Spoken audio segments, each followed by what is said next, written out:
It's my pleasure to welcome back Professor Simone Di Marino, who is doing the most excited mini course of this school. So Simone, thank you. So, okay. Welcome back. So today we will continue a bit on the theoretical side for epsilon equals 0. And in particular, we will speak about also the duality. So today,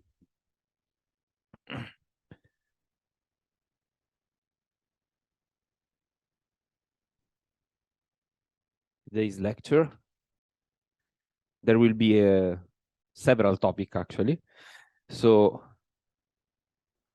first and foremost, I will speak about general lower semi-continuous cost. Then we will do duality for epsilon equals 0. So the really the optimal transport problem we treated yesterday morning. And in order to do so, we will do the convergence. We will use the result that Augusto gave you yesterday, and we use the convergence for epsilon that tends to 0. So we will see the stability in particular of optimal transport under entropic regularization, which tends to 0, and we'll see that this is really the optimal transport.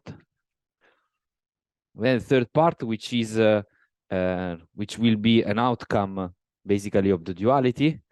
So existence of optimal maps. Because up to now, we just said, okay, the Monge problem is the one that is looking for maps, but they might not exist, so we passed to the Kantorovich formulation. But as you saw from the beautiful graphs of Augusto yesterday, actually, when you go epsilon to 0, you recover a graph. So what is happening? It is true that you have a graph, and we will see that in good cases, actually, we have an optimal map, and this will give us also uniqueness of the plans. And this, in particular, we will do what is called Brenier theorem, which is in the case, in the quadratic case.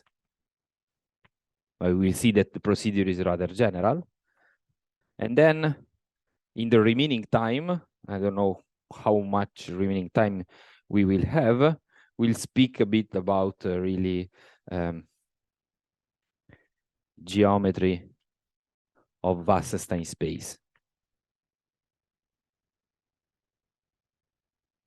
So we look at P2 over D with the distance, which is really the Wasserstein distance that Augusto introduced yesterday, and we will see something about it. In particular, we will talk a bit about the geodesics and to understand a bit why this is a very powerful structure. That maybe if you are here also next week, there will be at least one or maybe two of the topics that will be discussed, which take this point of view in order to do, I don't know, sampling or other stuff.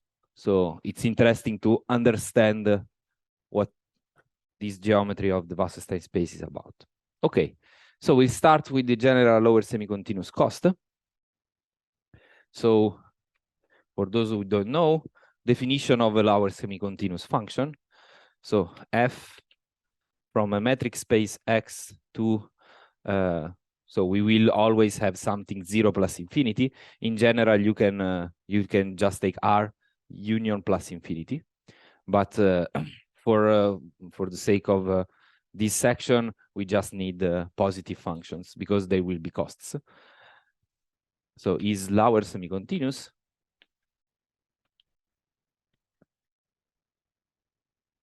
if for every xn converging to x in the metric space X, we have the following inequality. Liminf as n goes to infinity of f of xn is greater or equal than f of x. So continuity, it means that the limit of f of xn is equal to f of x. Lower semi-continuity is just an inequality. Okay, so as my points approach x, the values stays above f of x. So it means that when I'm approaching x, the function can make a jump, but the only jump admissible is going down. Okay, so in R, if you have a function like that and you have a jump like this, the only allowed value here is this one. Because if I'm approaching the point x from the right, the only jump I can make is going down. I cannot do like this and then jumping up. Okay? In the same way, if you have some, let's say, continuous function, but in this point, it's defined just a bit below, this is also lower semi-continuous. Instead, if it is above, this is not lower semi-continuous. So the only jump that are allowed are going down.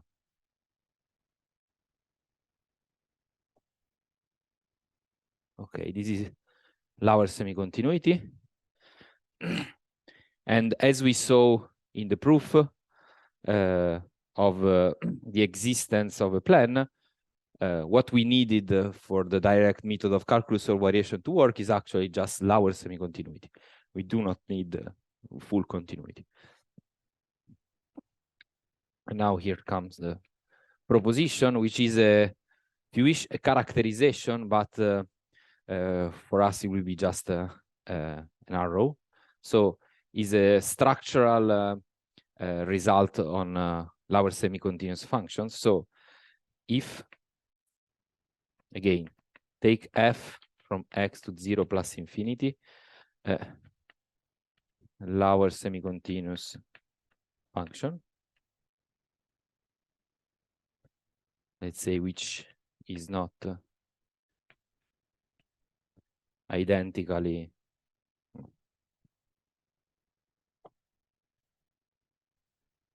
function f is not identically plus infinity, so it's proper in the language of Professor Villa yesterday. Then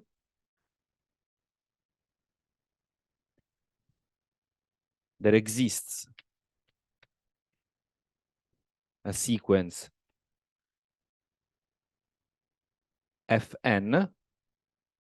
So these functions are Lipschitz and bounded on X, such that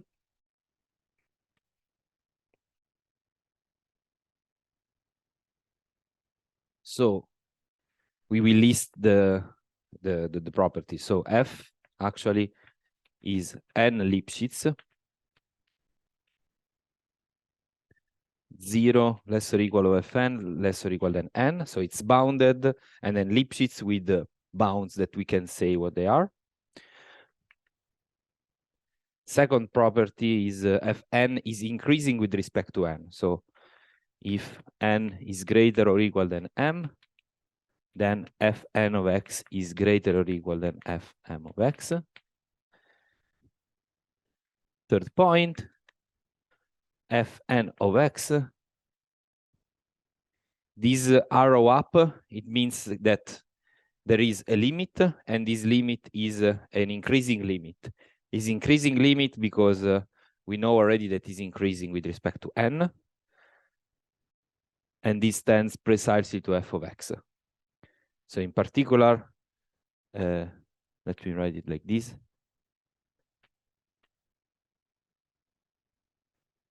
You're always bounded by f.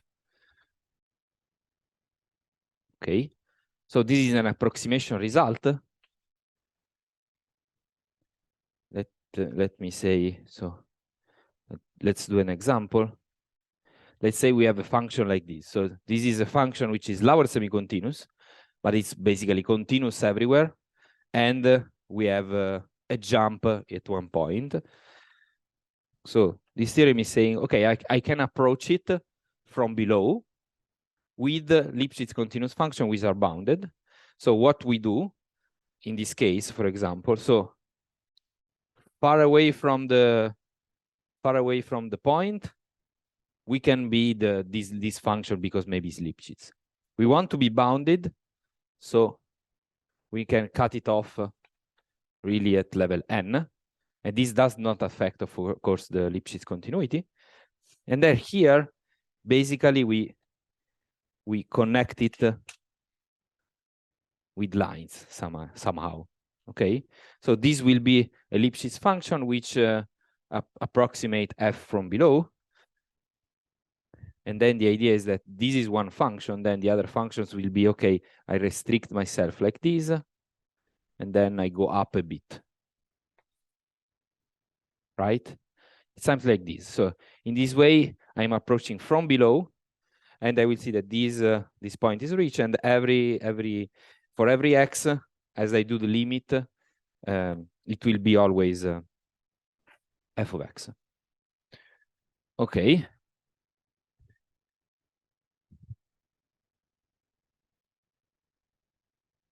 This I want to do it because it's something that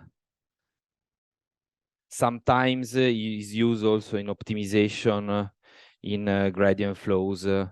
Is a regularization procedure which is, let's say, a bit more general than regularizing maybe by the heat flow or convoluting with something. This is a bit more general. It's computationally more heavy if you want to compute it, right? But it's more simple. It's very simpler regarding the construction, if you want.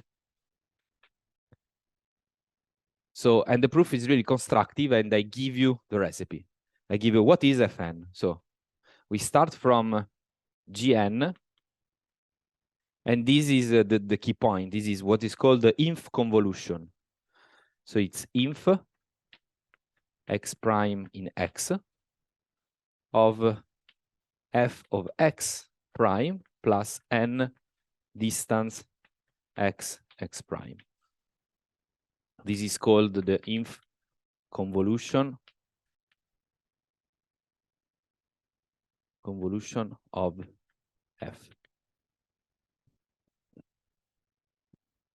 Why it's called the inf convolution? Because as in the convolution, you have a parameter x prime which goes through x, right? And the x which will be here actually is inside some kind of kernel. So in the convolution, you have really a kernel. Here we have a distance. You need something that goes to infinity. You can put the distance. You can put the distance squares, whatever you want to do in order to do the inf convolution. In order to get the Lipschitz property, we need the distance, or at least we need something which is 1 Lipschitz here. Okay, and then Fn of x is just, as we say there, the cutoff. We are cutting off at n. So the infimum between Fn of x and n. Okay, so let's prove these properties. So the easy one is 2, but we are ordering 1 to 3, so we start from 1. So first property, we want to show that Fn is n Lipschitz. In order to show that Fn is n Lipschitz, we just, sorry, this is Gn. We just need to show that Gn is n Lipschitz. Once this is n Lipschitz, also the truncated one will be n Lipschitz. So we want to show this in n Lipschitz, and we use the same trick that Augusto used yesterday. So we added subtract the distance from y there. So let me do it. We want to compare Gn of y with Gn of x. So this is x prime in x prime plus n dy x prime. So we want to put here x. So we add and subtract the distance of x from x prime. So plus n distance of x from x prime. Maybe we subtract it first and then we add. Right? And then now we want to leave just these and these alone so that we get really the definition here. We get fgn of x. And so we have to bound these without without resorting to x prime. But now this is the distance of y from x prime minus distance of x to x prime. So we can use the triangular inequality. So this is equal to n distance y x prime minus distance x x prime, right? And so this is less or equal than n distance x y. Okay, this is just a triangular inequality. If you want, you can put this here, and this is just triangular inequality. And of course, you have also the reverse inequality, right? So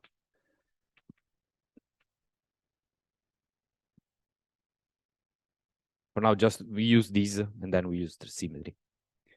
Okay, so this is less or equal than what?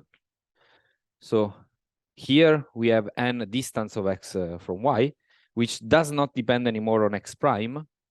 So we can put it out of the parentheses. So less or equal than n distance x from y plus what remains.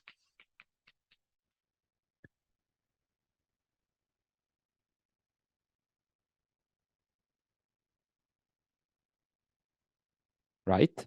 But now this is precisely gn at the point x.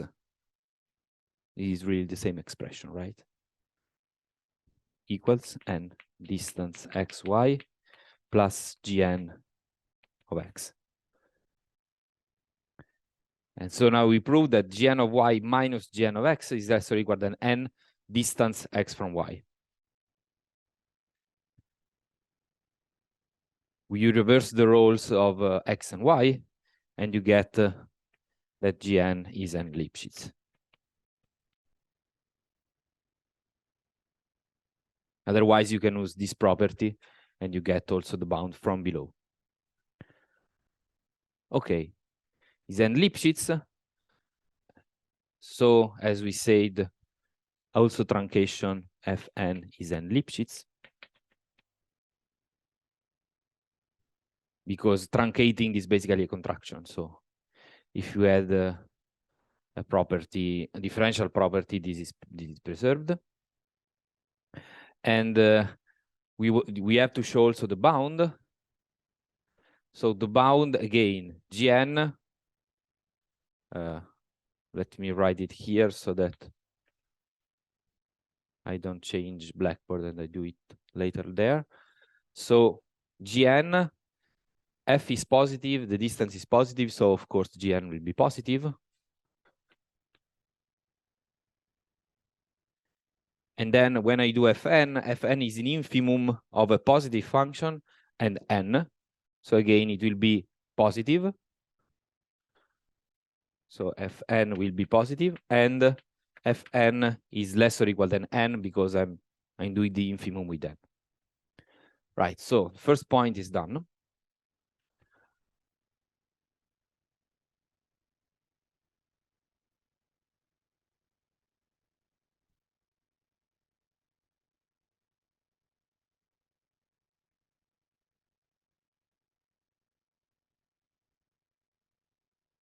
So, okay, this is done. Second point, we want to show that f is increasing with respect to the parameter n. And this is, if you want, this is apparent here. So this function here is increasing with respect to n, right? Because the distance is positive. So of course that is increasing, and doing the infimum of increasing function in n is still increasing. So, and truncation don't, okay, yeah, they do matter, but so, okay, Gn of x So take n greater or equal than m, then gn of x is greater or equal than gm of x. Because the part into parentheses is increasing. And now we have to show it for fn, but now fn of x, this is equal the infimum of gn and n, right? And so now these on one side, the first guy here is greater or equal than gm. And then I go again the inequality with n. So inf gm of x m, which is fm of x. Okay. And we have to show also this bound. So for every n, fn is bounded by f. Why is that? Because here you have an infimum. So an infimum is bounded by any realization, right? So we select, so in inf, so in the definition of Gn,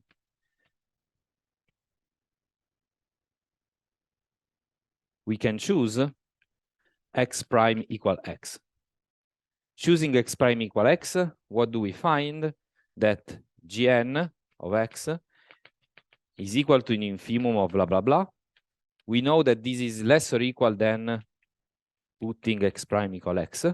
If you put x prime equal x, what we obtain is f of x plus n, the distance of x from x, which is 0.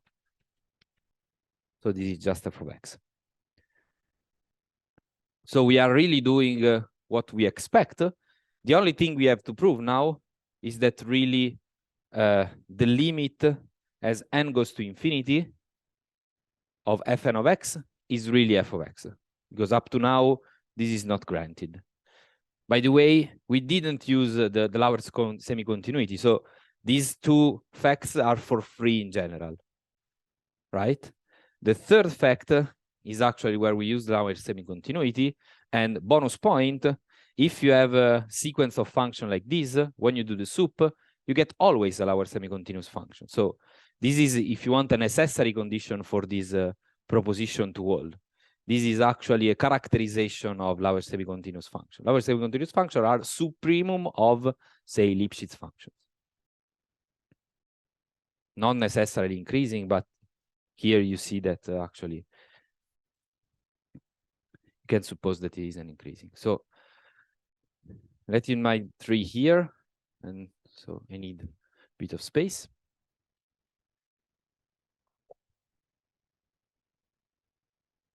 So limit fn of x. We know that this limit exists because this is an increasing function. Okay, we know already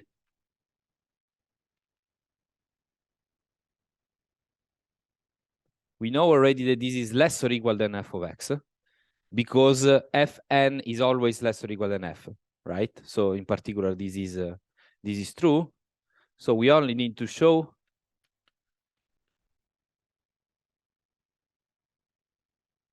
that the limit of, if you want, the lim-inf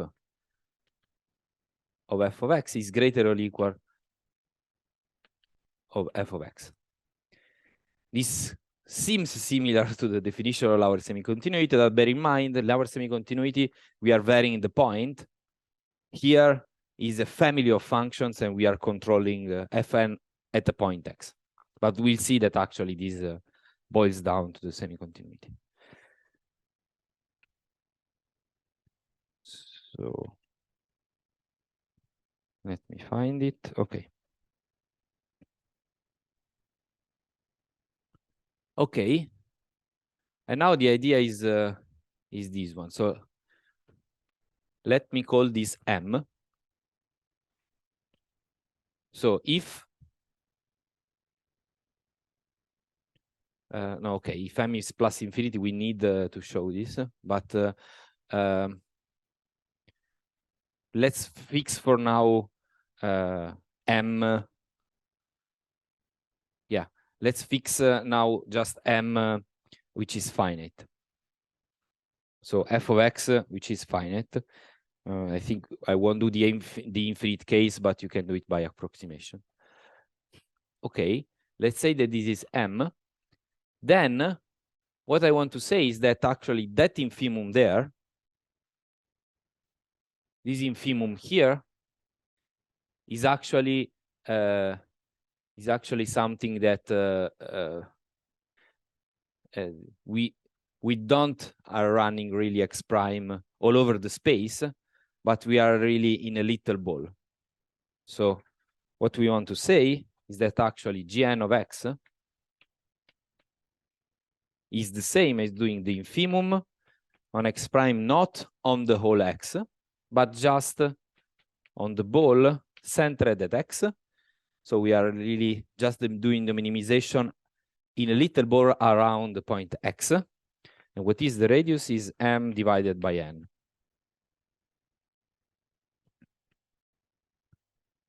F of x prime plus n distance x prime.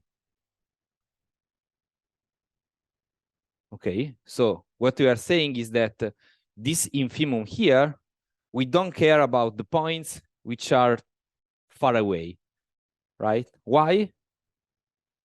Okay, this is because we know already that Gn of x is less or equal than f of x, which is equal to m. So if we have any point x prime such that this is greater than m, we don't care, right? We already have a bound that says that we only care about points which have this value less or equal than m, right? Otherwise, I can choose x prime equals x. So if this is greater than m, then it's not a good point, right? But we have positivity of f of x. Now, since f is positive, if x prime does not belong to the ball, to this ball here, then f of x prime plus n, the distance, this is greater or equal than what? F is greater or equal than 0. And now the distance, by assumption, is greater or equal than m over n. Okay, this is the closed ball. And so this value is greater than m, right? So we only care about points here.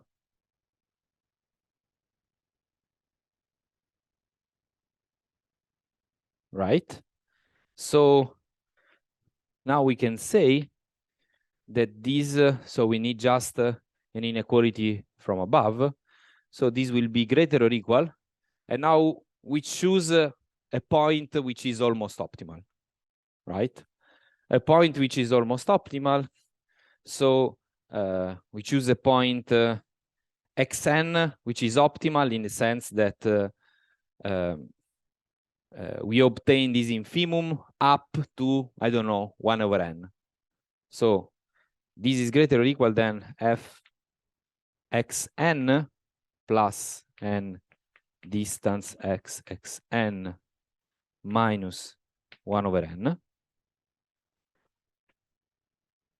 for some xn, and we know that this xn belong here.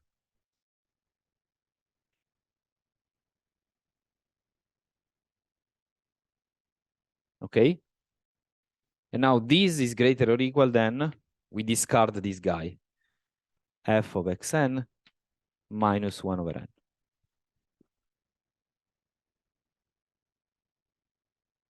Okay, so the whole point is saying that when we do this minimization, actually we have to restrict to a ball. And so the minimizers, if you want, it's not to say that they exist, but if they exist, they are inside this ball, and so they are converging to x, basically. So here we are taking almost minimizer, and we know now that xn is converging to x. right? So now we can do this inequality. So first of all, since we are assuming this, Fn and Gn, right? Also Gn is bounded by M, and so Gn will be equal to Fn. So Gn equal to Fn of X if N is greater than M. Once we are above the threshold M, we are cutting, but we don't care because we are already over our G of N. Okay, so we just need to show this for G of N. And now we are done because, again, we are doing the lim-inf of Fn, which is equal by this to the lim-inf of Gn of X. But now we have this inequality. Gn of X is greater or equal than the lim-inf of F calculated at some point X of N minus 1 over N.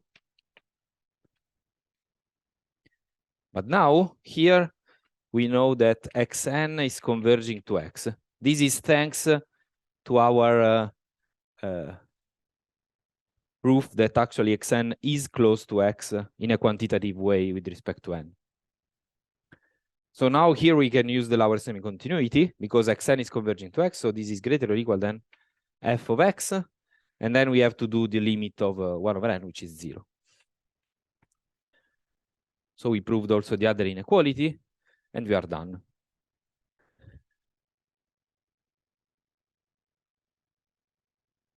Okay, so this is interesting for 2 reasons. So one, we are approximating with Lipschitz function, and Lipschitz function makes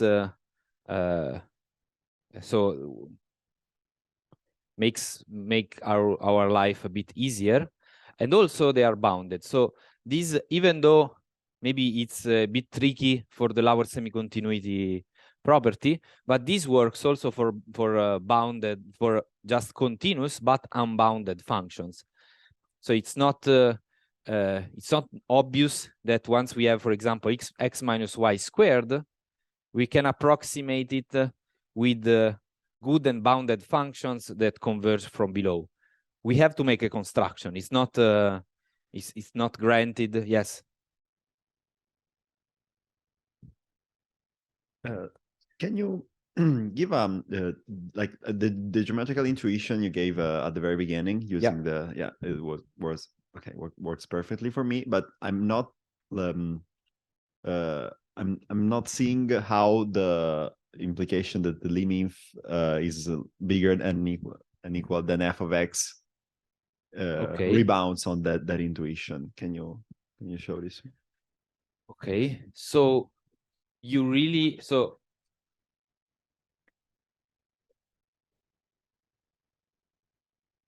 the one thing that it should be clear is that so once we know that this the minimizer inside the infimum is inside the little ball, then it's just lower semi-continuity.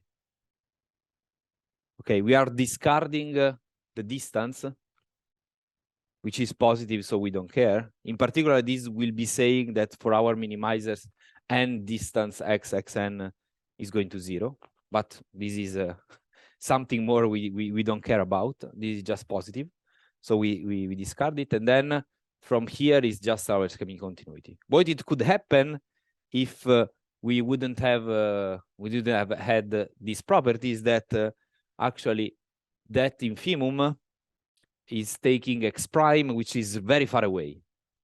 Now, if it is very far away, this is not saying anything. So the example that you can take, that you can think of, is f of x, which is minus x squared.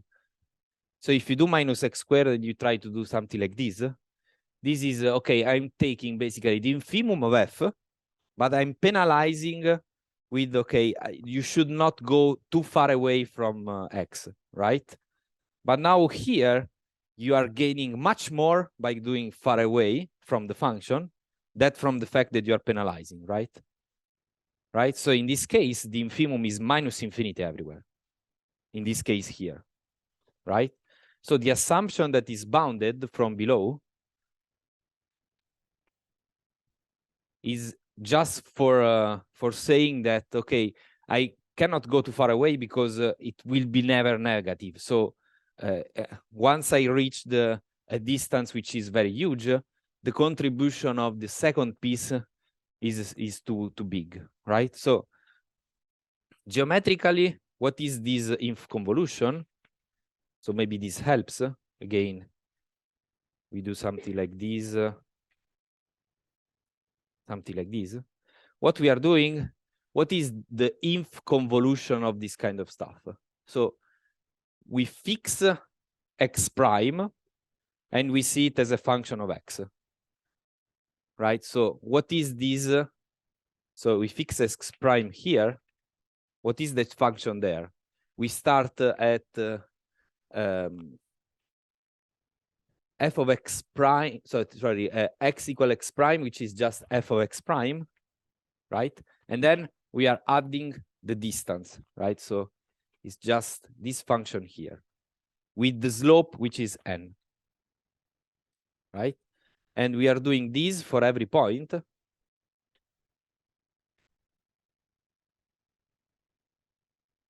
And we are doing also here.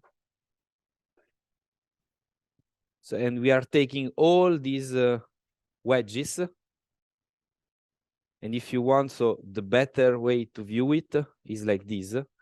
So you take the full cone, the full cones here, and then you take the graph, which is what it remains below. And in this case, it's clear that you have something like this. So the function will be the same function we started from, and we have this cone here. And here it will be the same. So this is Gn. Really, for every point in the graph, you put the cone, and then you do the inf of all this function here. Okay. If n is very low, you get a different picture because here, so if n is low, what it means that the cone is large, right? So here we get something like this. Here we get something like this. Here we get something like this, right? So our inf convolution will be something of this form, or something like this. So it's very ugly and it seems very far away. But of course, this is for n, which is very low, but we are interested in n very big. And you see that when n is very big, actually, you are doing just the function, and where there are holes or very steep stuff, you get something like this. Actually, a thing that you can see if you want easily is that if your function is Lipschitz, L Lipschitz, as long as n is bigger than L, actually Gn of x is equal to f of x. Because as you see here, if I add a sufficiently narrow cone, then basically we don't care about it because it's always above the function f, right? So we care only when there is a jump.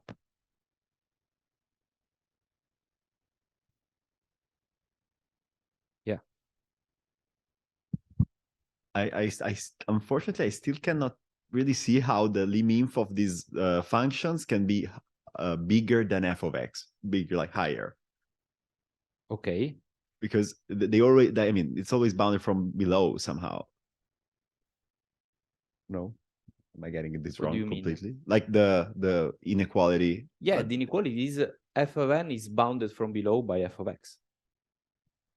At the end. At the end is bounded from below. Yeah, by because f of x. Here you're basically saying, okay, the only points that counts are close by. Mm-hmm.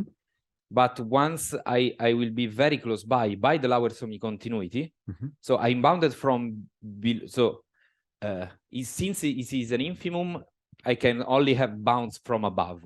Exactly. Right? Yeah. But since it's in an infimum, I get a bound from below for a precise point because I take the almost minimizer. So in the, for example, in the discontinuity, Yes. like every f of n is always smaller, lower than f of x, right? Am I Yes. getting this right? Okay. So when I go to infinity, this cone shrinks like and becomes something like a point. And what you're saying is that there is bounded from below by f of x, this limit. Yes. Okay. Okay. Okay, I have to let it sink a little bit, but yeah. So it's definitely it's better. not Thank you. it's not super intuitive. I understand it. Yeah. And sorry it took so long.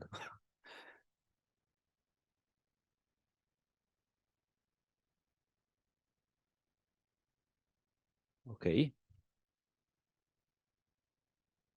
So now what I want to say is that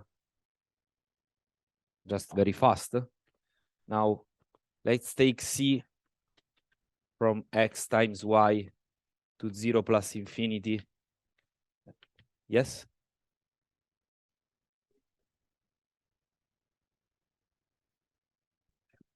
What about the case m equals plus infinity?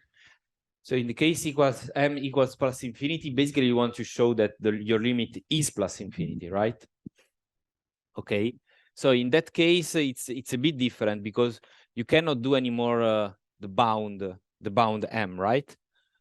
But what you can say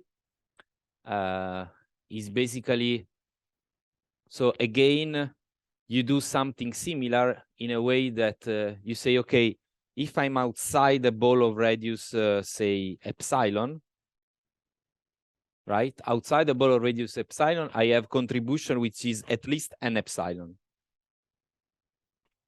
here. So you split into cases. So first case, x prime is not in the ball of radius epsilon. In this case, f of x prime plus n distance x prime is greater or equal than an epsilon, right? Otherwise, f, so f of x prime plus n x prime is greater or equal than, let's say, the infimum over b epsilon, right, of f, because I'm discarding these, right? Now, this, as n is going to infinity, this goes to infinity, right? This, now as epsilon is going to 0, this is going to infinity as well by the lower semi-continuity, because again, you have value points xn, x epsilon, which are going to x. And now, since the lim-inf of f x epsilon is greater or equal than f of x is plus infinity. So the lim-inf is going to plus infinity. So this is going to plus infinity, and this is going to plus infinity as well. And tricking a bit because this is epsilon that goes to 0, this is n that goes to infinity, but I fix epsilon that goes to 0, right? And I fix it such that this is greater than, I don't know, 1000, right? And I fix the epsilon, and I know that for n big enough, this will be greater than 1000. And in such a way, I proved that my limit is greater than 1000. Now you take 1000 equal to whatever you want. Okay, now I want to say that f gamma, which is equal to c di gamma, is lower semi-continuous for weak star converger. How do I do that? I do it again by approximation. So once I have an approximation for Cn, I have an approximation for f, right? For C, sorry. So take Cn converging to C as in the proposition. So Cn, now they are Lipschitz unbounded, in particular Cn Cb x times y. It's more than that, they are Lipschitz, but and positive, but we don't care. The only thing that I care is this one. Okay. Now, what I write is that, okay, now f, I fix an n, and I say that maybe I fix a k. Okay. So, and so this is k, and I have gamma n that converges weakly star to gamma, and I want to show the lower semi-continuity. So I fix a k, and now by the weak convergence, since ck is good, this is the limit as n goes to infinity of integral of ck d gamma n, right? But now this, since ck is converging to c from below, ck is less or equal than c. So here I can substitute with less or equal than, then here I have the limit, and here I have d gamma n. So this is really the limit n goes to infinity of f of gamma n. But now this inequality, so limit of f of gamma n, is greater or equal than this for every k. What can I do? I can do the sup on k, and now by monotone convergence, ck is converging from below to c, and here I need the bound from below if you want. By monotone convergence, this converges to integral of c d gamma, which is equal to f of gamma. And so you get that the limit of f of gamma n is greater or equal than f of gamma. And so the lower semi-continuity.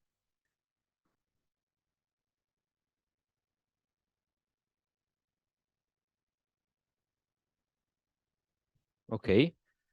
So this was for the lower semi-continuous cost. So the first point, that it was the short one. I've done it in half of the time. So now we have the remaining half of the time. So I have 15 minutes for every of the other 3 points. So probably I will skip the last part, and but I wanted to do the duality and the existence of the map. So for epsilon, which goes to 0, and convergence for epsilon that tends to 0. Okay, so I recall the epsilon uv, what it is. So this is integral of u d mu. So I switch again. I don't know, you prefer rho 1, rho 2, or mu nu? For me, it's the same. Okay, so I will stick with mu nu because I have the notes in mu nu. So I have this integral on x, this integral on y, minus epsilon integral of e to the u of x plus v of y minus c of xy divided by epsilon in the mu times nu. Okay. What do we know? That so here we assume C, which is L Lipschitz, and bounded. And I won't have time to do it, but once we do the duality for Lipschitz and bounded cost, using this kind of trick, so using the a family of costs which converge from below, you can extend the duality to all our semi-continuous costs. Okay, the tricks will be very similar. So once you know the approximation procedure and how to deal with so you have to do an inequality somewhere, and then you have to do the soup somewhere. It's always like this. Once you know, you saw a couple of proofs like this, you know how it goes, more or less. Okay, so what we know from yesterday, we know that there exists u epsilon v epsilon optimal, which maximizes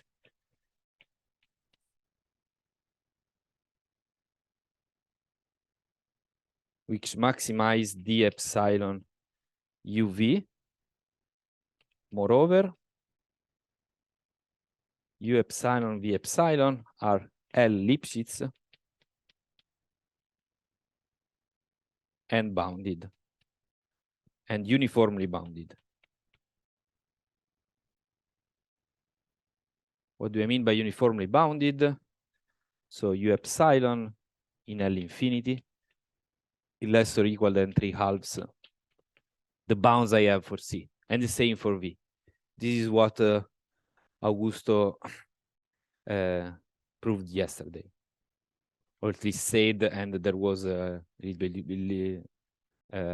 bit of proof, at least of the L Lipschitz property, and most of the bound here.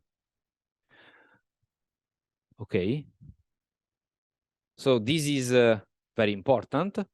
And the second part is that actually d epsilon of u epsilon v epsilon is equal to this OT epsilon mu nu minus epsilon. I don't remember.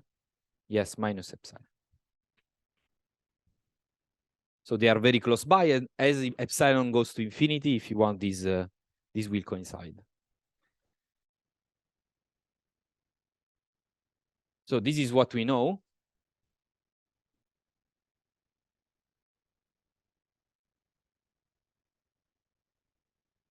Now we want to say a couple of things.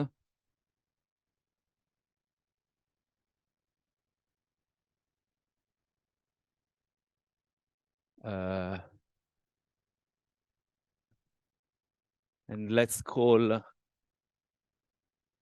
gamma epsilon, which is equal to e to u epsilon plus v epsilon minus c divided by epsilon mu times nu. So the shape is not important. What is important is that this is a minimizer for OT epsilon. So for the primal problem.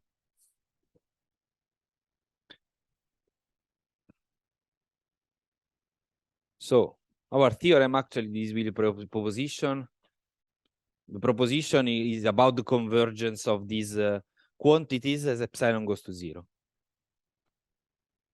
So what we want to say is that, so first of all, there exists again mu nu, which are probabilities, mu, probability on x, mu, probability on y. So these are the correct hypotheses. C is Lipschitz bounded on x times y, and C is greater or equal than 0.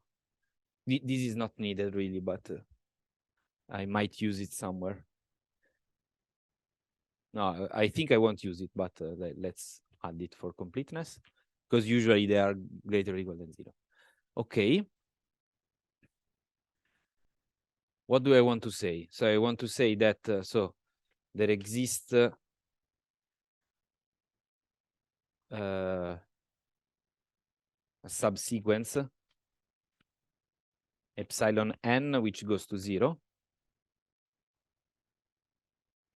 such that, so u epsilon converges to u locally uniformly, u bar in Lipschitz unbounded x, v bar in Lipschitz bounded y, and gamma bar in the probability in, so this is a transport plan between mu and nu. So this is locally uniformly converging to u bar. V epsilon is converging locally uniformly to v bar. Gamma epsilon, these are all epsilon n, okay, is converging weakly to gamma bar. So this is just compactness, if you want. This will be just for compactness.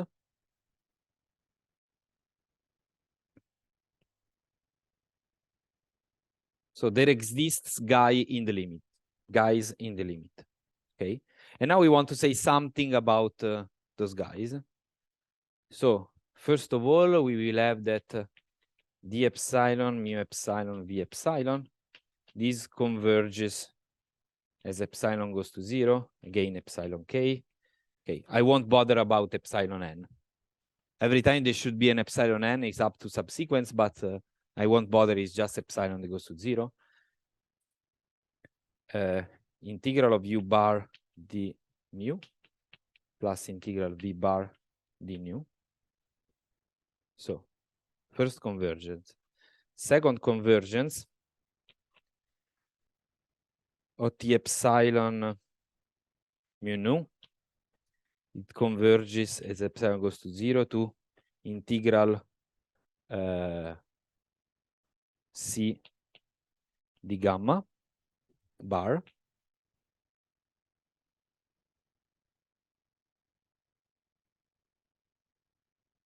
Okay.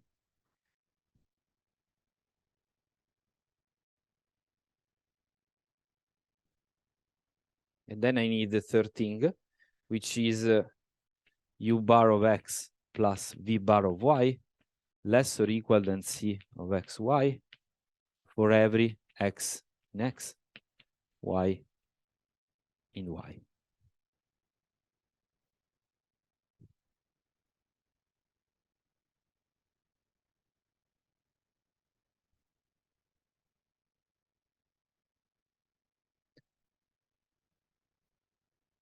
Okay. And then I'll do the theorem after. This is the technical proposition.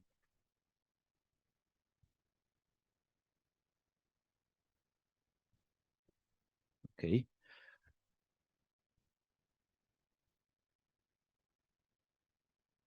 So we start from the easy stuff, which is this one here.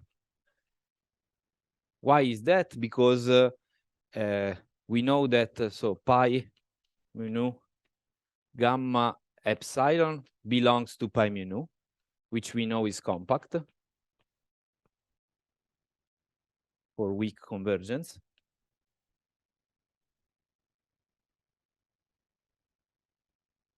Then what do we have? There exists subsequence epsilon n such that gamma epsilon n converge weakly to some gamma bar. Okay, this is just for the precompactness by Prokhorov theorem, what we showed yesterday. Okay, once we have this, we can do the limit. So there is an inequality. So we want to do something like this. So what is this?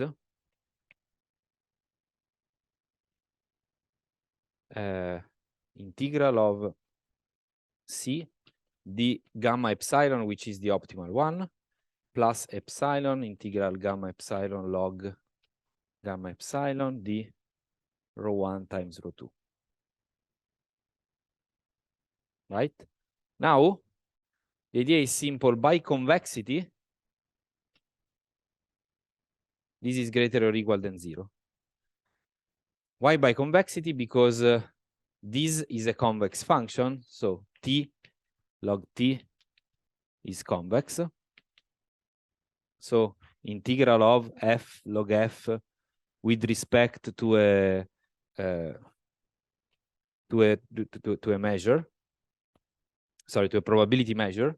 This by Jensen, this is greater or equal than the integral of f d mu log the integral of f d mu.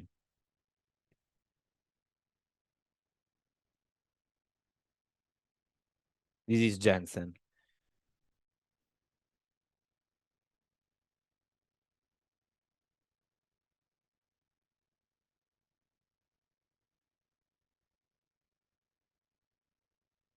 Okay, but now what is integral of gamma epsilon rho 1 times rho 2? It's just the mass of gamma epsilon, but gamma epsilon is a probability measure. And so the integral of gamma epsilon is 0. So here you get 0. Sorry, the integral is 1. So you get logarithm of 1, which is 0. Sorry. So this is greater or equal than 0. So you get that this is greater or equal. And then you do the limit as epsilon goes to 0 here, integral of c d gamma bar.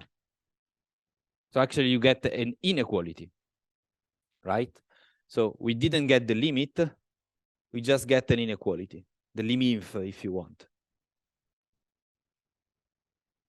Then in the end, there will be the full circle, and we prove also the other inequality.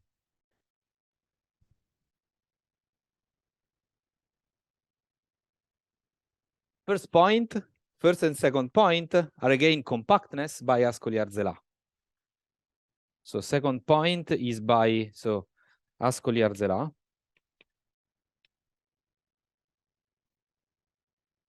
So U epsilon and V epsilon both are uniformly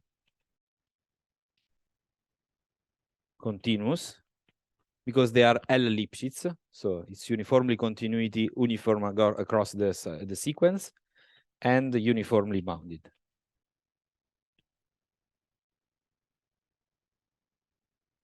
So uniformly continuous and uniformly bounded. Then by Ascoli-Arzelà, you get that they are converging locally uniformly to some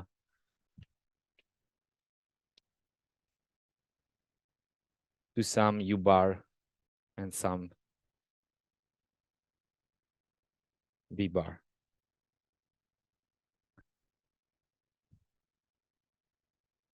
These I don't want to. So if you know Ascoli-Arzelà, you know this. I won't do the proof of Ascoli-Arzelà. Believe me when I say this. It's basically saying that once you have uniformly continuity, it's sufficient to have convergence on several points, on a dense set of points, let's say. But the idea is that now in a dense set of points, since they are bounded, for every point we can choose a subsequence that is converging. Once it's converging to in a uniformly set, in a dense set, then you have also local uniform convergence. Why is local uniform? Because so it can be in an unbounded set, so you're converging very fast inside and very slow outside. So it's not uniform, it's locally uniform. Okay, believe me on this.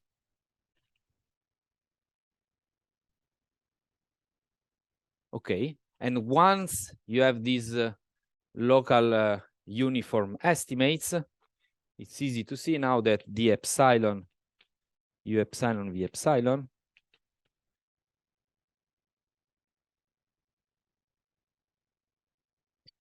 minus epsilon e to U epsilon.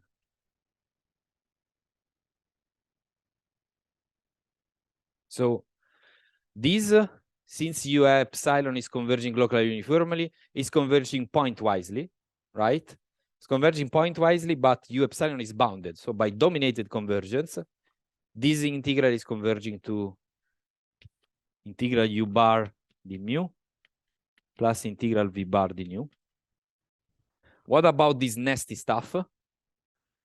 This is more complicated, but fortunately, what do we know? We know that U epsilon and V epsilon are optimal, and when they are optimal, this measure, right, is actually the optimal measure, right?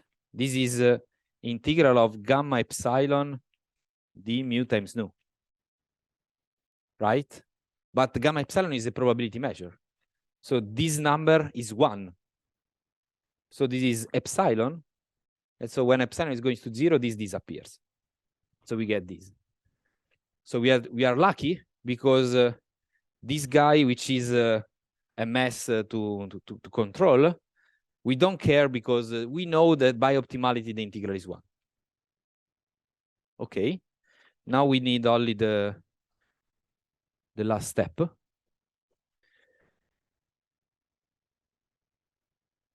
Maybe I write it here so that I leave the stuff there.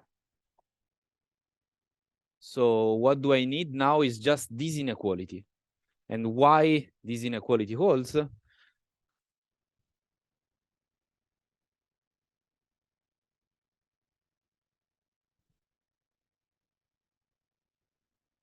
is because of that guy here. So let me write it like this. So we know that the integral of e to the u epsilon plus v epsilon minus c divided by epsilon with respect to mu times nu, this is equal to 1. Let me rewrite this, which is again coming from the optimality condition.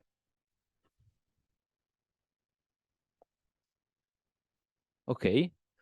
Now the idea, what is the idea? The idea is here you have u epsilon plus v epsilon minus c, which is the stuff that we want to be negative at in the limit, right? Now the question can be, what if it is positive, right? So what if it is greater than 1 somewhere? Well, it is greater than 1 somewhere. It means that here we have a contribution e to the 1 over epsilon integrated somewhere, right? But then e to the 1 over epsilon is huge. So this can happen only on very small sets, right? And this is precisely what we use. So the set, so let's call A delta epsilon, and then we'll see what we do. The set of points such that we violate these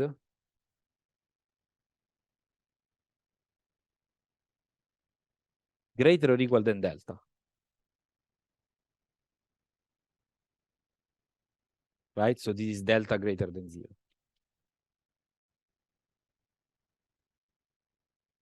So we fix this, and we say now, how big is this with respect to what? With respect to this measure. So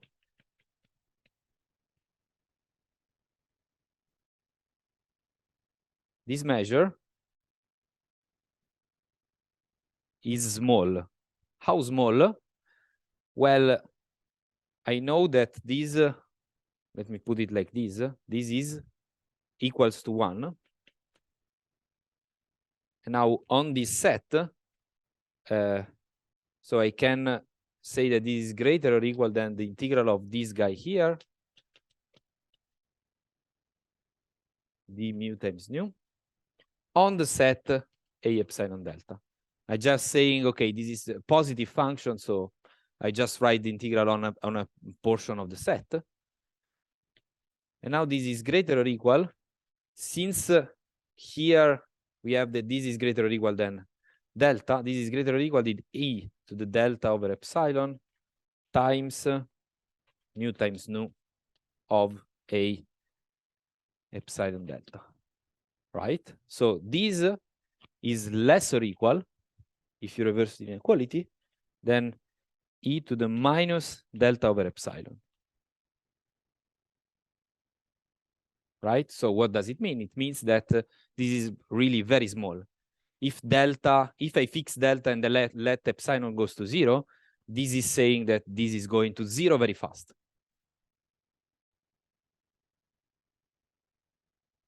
Right? So now if you wish, you fix epsilon k.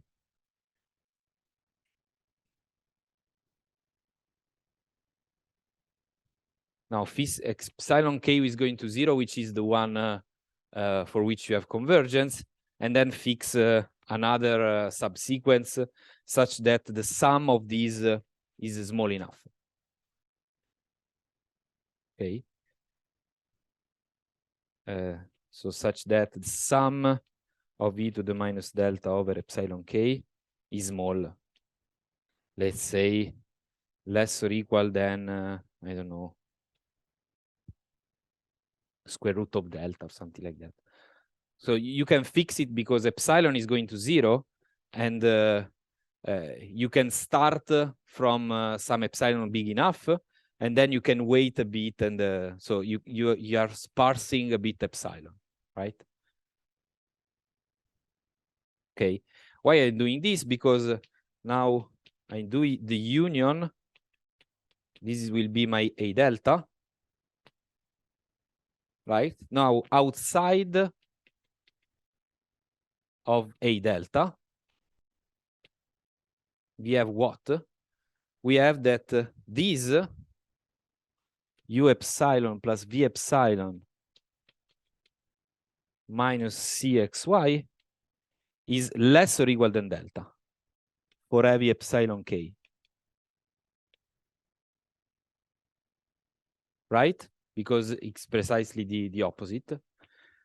And now we can pass to the limit, right? Because since we are local uniform convergence, this is converging pointwise, this is converging pointwise. So outside, so in A delta complement, we have U of X plus V of Y minus C of XY less or equal than delta. Okay, but A delta is mu times nu of A delta is less or equal than square root of delta.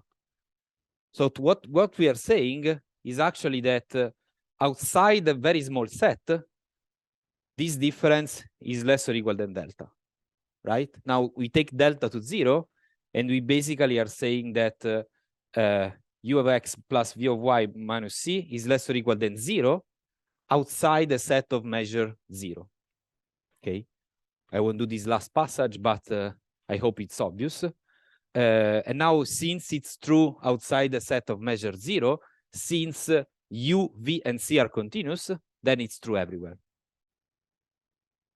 Okay, this is true everywhere. Let's say not really everywhere, it's true, but everywhere it matters. On the support of mu, Y on the support of nu.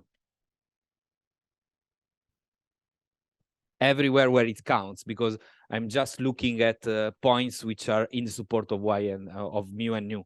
Outside, I don't care, because I'm doing the integration with respect to nu and the integration with respect to nu. Actually, you can also extend it to every X and every Y, but it's, again, it's technical. Okay. You have questions? Yes?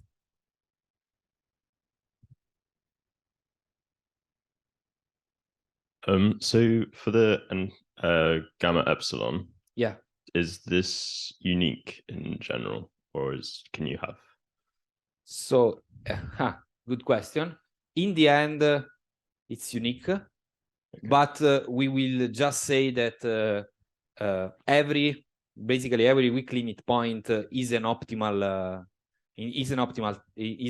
plan, but it's not. So from this proof, it will be not unique.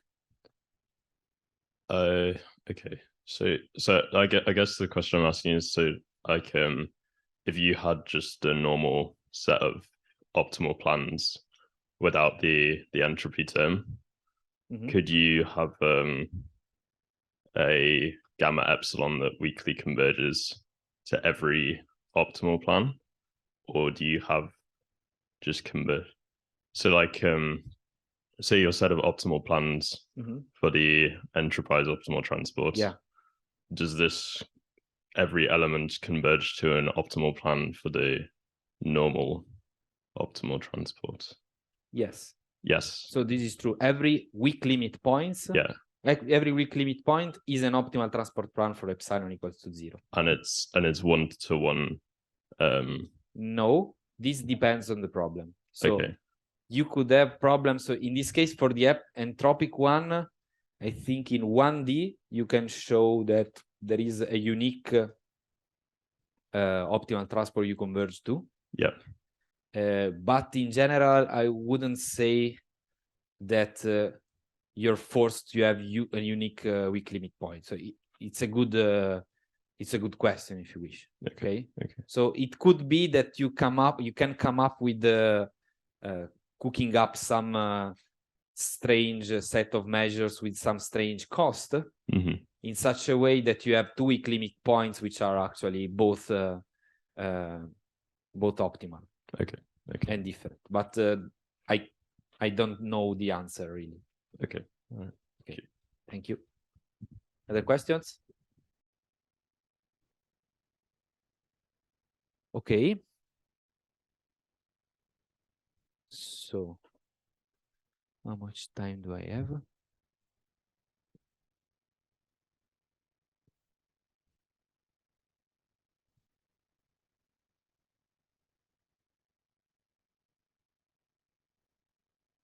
So 5 minutes. Yeah, but I don't want to. So I know it has been heavy. So at least I want to give you the duality. So up to now, we just have a convergence here, a convergence here, and an inequality here. Now, what I want to write is the full duality, which will complete, in particular, this convergence, right? And we'll see actually. So the fact that these two are equal, it's obvious, I would say. Once you have the limit, since these two, the difference between these two is epsilon, when you go epsilon to 0, these will converge to this, of course. So they are the same number up to epsilon, they are converging to something, so they will be equal. These numbers will be equal, right? So theorem, duality for Lipschitz unbounded costs. So again, C, Lipschitz unbounded, mu a probability measure on X, nu a probability measure on Y.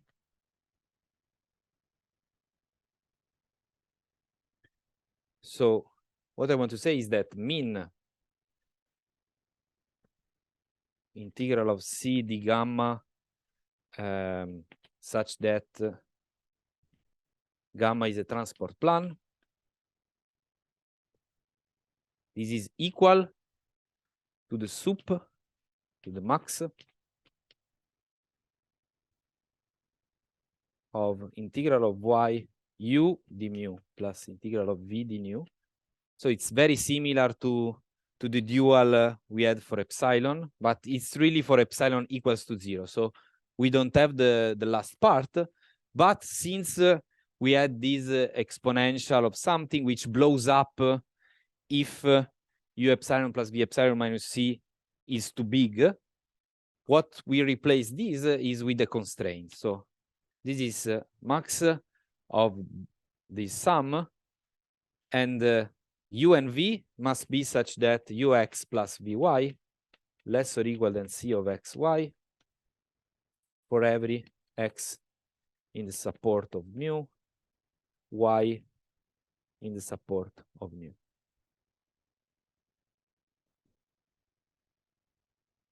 Okay.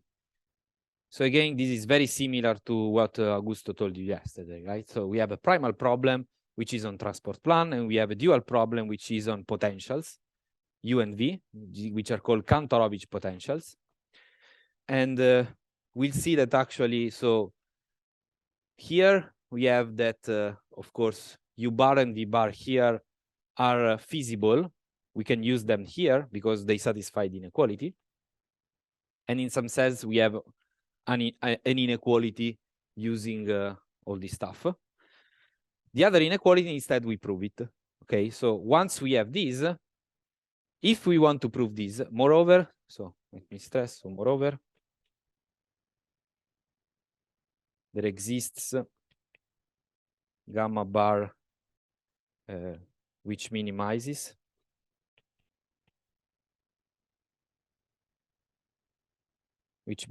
this, and U bar, V bar, Lipschitz unbounded, which maximize this. And now the relation between the optimal plan and the potentials when epsilon is equal to 0 is rather easy. So we have an explicit formula. Gamma epsilon is equal to e to the u epsilon minus p plus v minus c over epsilon. And we have an explicit formula because it's strictly convex, right? And in particular, okay, the point is not that it's strictly convex, but that the sub-differential is a singleton everywhere. So there is differentiability of functions. Here instead is something which is much more in the spirit of what Silvia was saying yesterday at the end. So we have a constraint, which is a convex constraint, but it's a constraint on a set. So the sub-differential will be a set of stuff. So we don't have we don't have something like, okay, the gradient is equal to something, and so we have an equation, but we have some dual stuff belongs to the sub-differential. So we have inequalities, and so we have just some properties. This is more or less the reason. But what do we have? So what is the relation between gamma and u and v?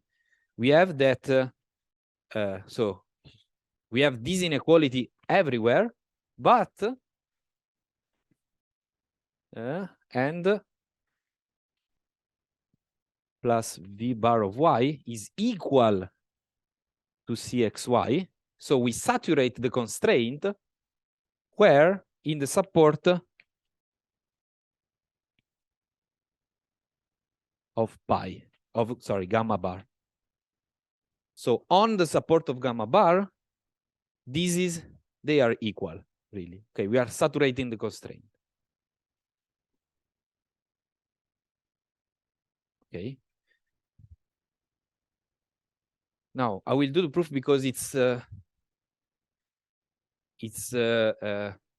short once we know everything. So I leave that because this is important. Okay, so first of all, we want to show the easy inequality. What is the easy inequality? The easy inequality is this one. This is always true.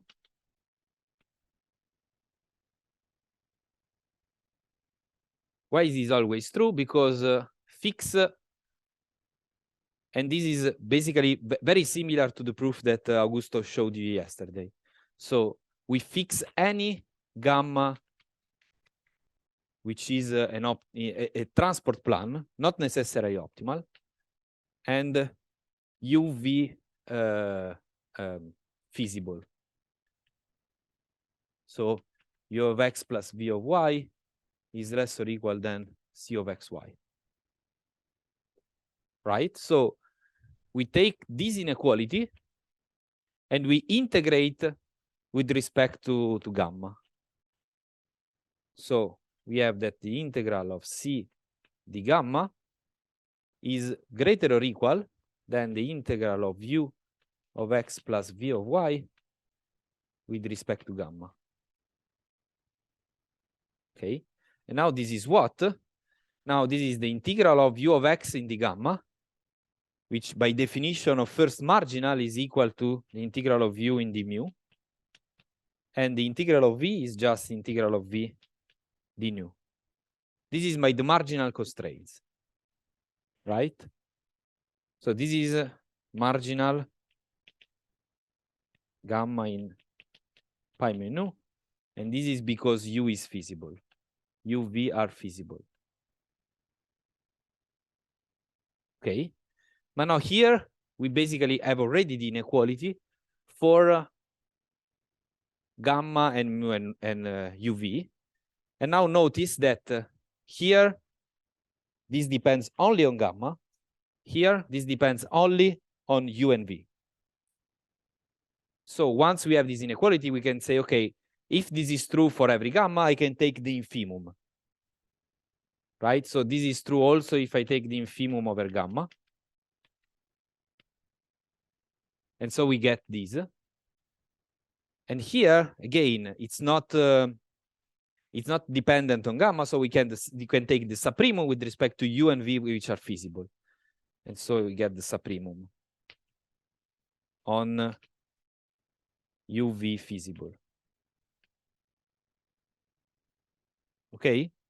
And so we get one inequality, which is the easy inequality. This is sometimes called weak duality. Having an inequality for duality. Notice that this inequality per se grants already a way to bound from below the problem, right? Because usually now think of, okay, I want to say what is the optimal transport problem, what is the value, right? Now, what you can do is take a plan and say, okay, I take integral of C of dy, d gamma, this is a bound from above of the cost. If you want a bound from below, this is not so simple to come up with if you have just the primal, right? But with the dual, you are saying, okay, just take two good potentials, you stack them in with mu and nu, and this is a bound from below. You're saying, okay, the cost it's at least this one. Okay, so we have one inequality. In order to have the other inequality, now it's rather simple. It's sufficient to say that there exists U and V feasible and gamma feasible such that the reverse inequality holds, right? Why is that? Because this is less or equal than integral of C d gamma bar, because it's an infimum, so it's less or equal. And the supremum is greater or equal than taking a particular choice. Right? So we have this chain on inequalities. Now, if I can show that this is greater or equal than that, I'm done. But this is precisely what we already did, right? So U bar and V bar are feasible. So really we can use it here. Gamma bar is feasible. And what did we say? We say that integral of U bar d mu plus integral V bar d nu, this is equal to the limit d epsilon U epsilon V epsilon.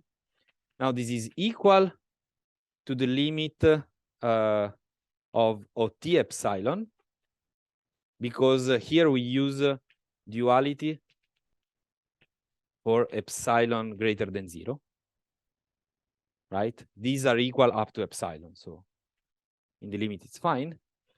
And now what we showed before is that here we have an inequality, but it's a good sign. So this is greater or equal than integral of C d gamma bar.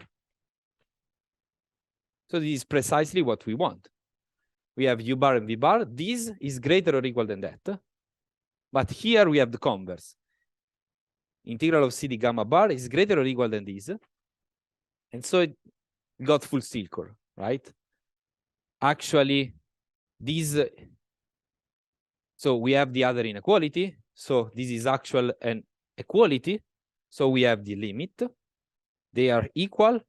And moreover, since here we have equality here and here, we also have equality here and there. So what we are saying that gamma bar is actually the infimum here. So it's the minimizer. And U bar and V bar are actually the maximizers here. So not only we show the equality, but we also say that every limit point of Kantorovich potential with epsilon greater than 0 and every weak limit point for gamma epsilon is an optimizer for the problem epsilon equals 0. Right? Okay. And what about this? This is the same. This is the same as we did here, because again, when we did this inequality, basically what we did is that okay, I integrated the inequality C greater or equal than U plus V with respect to gamma. But in the end, I know that I will have equality, right? So what I'm saying is that actually C, so the inequality C greater or equal than U plus V must be an equality when integrated with respect to gamma, right? So the final point is that integral U plus V d gamma is actually equal to integral of C d gamma. But since I have a pointwise inequality, this leads up to, okay, I have an equality almost everywhere in the support of gamma.